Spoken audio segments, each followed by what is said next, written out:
ಧ್ರುವ ಸರ್ಜಾ ಹಾಗೂ ಪ್ರೇಮ್ ಕಾಂಬಿನೇಷನ್ನ ಕೆಡಿ ಸಿನಿಮಾಗೆ ಕಾದು ಕಾದು ಸಾಕಾಗಿತ್ತು. ಆದರೆ ಇದೀಗ ಧ್ರುವ ಸರ್ಜಾ ಅಭಿಮಾನಿಗಳಿಗೆ ಸ್ವಲ್ಪ ನಿಟ್ಟುಸಿರು ಬಿಡುವಂತಹ ಫೀಲ್ ಆಗ್ತಿದೆ. ಯಾಕಂತಂದ್ರೆ ಕೆಡಿ ಸಿನಿಮಾ ಯಾವಾಗ ರಿಲೀಸ್ ಅನ್ನೋದರ ಬಗ್ಗೆ ಒಂದು ಬಿಗ್ ಅಪ್ಡೇಟ್ ಕೊಟ್ಟಿದ್ದಾರೆ.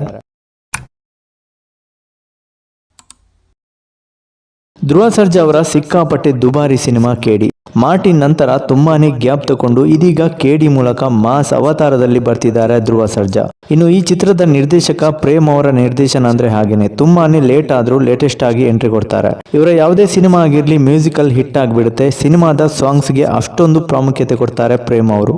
ಇದೀಗ ಅದೇ ವಿಚಾರವಾಗಿ ಮತ್ತೆ ಸೌಂಡ್ ಮಾಡ್ತಿದೆ ಕೆಡಿ. ಅಣ್ತಮ್ಮ ಜೋಡೆತ್ಕೊಳೋ ಅನ್ನೋ ಒಂದು ಬ್ಯೂಟಿಫುಲ್ ಸಾಂಗ್ ರಿಲೀಸ್ ಆಗಿದೆ. ಮಂಜುನಾಥ್ ಸಾಹಿತ್ಯಕ್ಕೆ ಸ್ವತಃ ಪ್ರೇಮ್ ಅವರೇ ಹಾಡಿದ್ದಾರೆ. ಈ ಒಂದು ಹಾಡಿನ ಮೂಲಕ ಸರ್ಪ್ರೈಸ್ ಆಗಿ ಕೆಡಿ ರಿಲೀಸ್ ಡೇಟ್ ನ ಕೂಡ ಅನೌನ್ಸ್ ಮಾಡಿದ್ದಾರೆ. 2026 ಏಪ್ರಿಲ್ 30ಕ್ಕೆ ಬಹು ತಾರಾಗಣ ಇರುವಂತಹ ಕರ್ನಾಟಕದ ಮೋಸ್ಟ್ ಎಕ್ಸ್ಪೆಕ್ಟೆಡ್ ಸಿನಿಮಾ ಕೆಡಿ ರಿಲೀಸ್ ಆಗ್ತಿದೆ. ಈ ಒಂದು ಸಿನಿಮಾದಲ್ಲಿ ಧ್ರುವ ಸರ್ಜಾ ಜೊತೆಗೆ ಮೋಸ್ಟ್ ಇಂಪಾರ್ಟೆಂಟ್ ಆಗಿ ಕಿಚ್ಚ ಸುದೀಪ್ ಅವರು ಕೂಡ ಒಂದು ಕೇಮಿಯೋ ರೋಲ್ ಮಾಡಿದ್ದಾರೆ.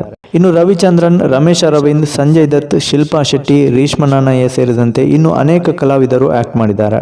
ಕೆವಿಎನ್ ಪ್ರೊಡಕ್ಷನ್ ಟೀಮ್ ಈ ಸಿನಿಮಾವನ್ನ ಅದ್ದೂರಿಯಾಗಿ ನಿರ್ಮಾಣ ಮಾಡಿದೆ. ಒಟ್ನಲ್ಲಿ ಕೆಡಿ ಸಿನಿಮಾ ಏಪ್ರಿಲ್ 30ಕ್ಕೆ ರಿಲೀಸ್ ಆಗ್ತಿರೋದು ನಿಜಕ್ಕೂ ಸಖತ್ ಖುಷಿಯ ವಿಚಾರ ಅಂತಾನೆ ಹೇಳ್ಬಹುದು.